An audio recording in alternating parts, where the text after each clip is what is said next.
Hello everyone, my name is Jason and this is Monty. Today we're doing, of course, a very, very important sermon, and it's called The Reckoning of Time. It's Sermon 49, as I said, and it is going to be a pretty interesting sermon, without lack of a better word.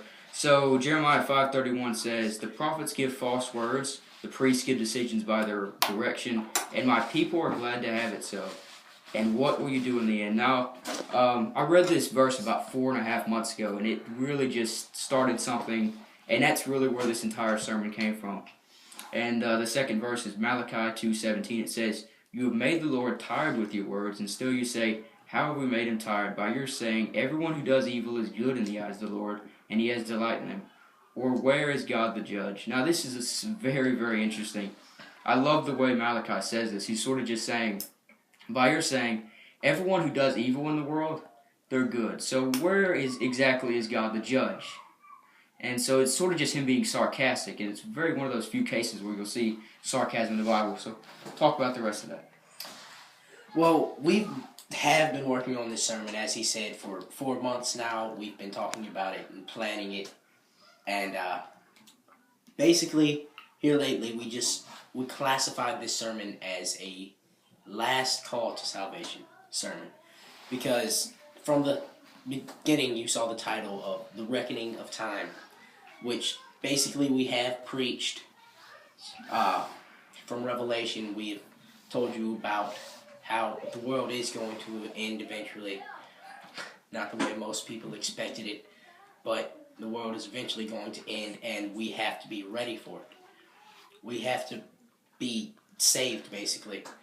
So you don't know when it is. No man knoweth the day or the hour when Jesus is going to come back, and you may not live to see when Jesus comes back. You may die before then, and that's why you have to be ready every day, because death happens instantly, and there's no going back after that. Yeah, staying in that same vein, it's always been something that it's sort of been on my mind the last couple weeks. I don't know really why, but death is one of those interesting factors. One thing is you can't predict it, you can't stop it, and it is going to happen to every single one of us. But the thing is that you do still have a choice. The fact that you're watching this video proves that hope is not yet lost. The fact that you're watching this proves that the door of the ark is not shut, and that there is still time to make it right. And that's what I implore you to do today. Don't hold it off, because it's one of those things that, yes, death could be 40, 20, 30 years, or else it could be tomorrow. You never know with things like that. And so I think even from the beginning when we started planning this, we didn't want it to be melancholy. We didn't want to take it lightly what we were doing. So don't take it lightly with us right now. It's one of those things, and so I just want you to take the time, search in your heart, search your mind, and try to find that deep, dark place where you push everything in. And I want you to think about it, and I want you to come to a decision right now, because one of these days you're going to end up in one of two places. You have two essential eternities that you are going to wind up in. There's no slipping past that. And I want you to make the right decision.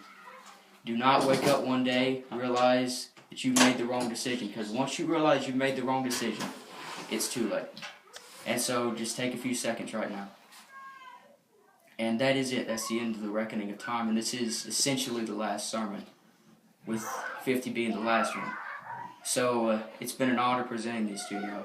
It's been a great, great, great time. And so I thank you for watching. I thank you for encouraging us. And I thank you for making the right decision. And I believe that at least one person is going to come to salvation through this video. That's all I need. So with all that said and done, of course we do have 28 days until the end of sermons. That equals out to about 4 weeks. We'll see you then. So, all that said and done, anything else lastly? No. Okay, so with all that said and done, my name is Jason, and this is Monty. signing off.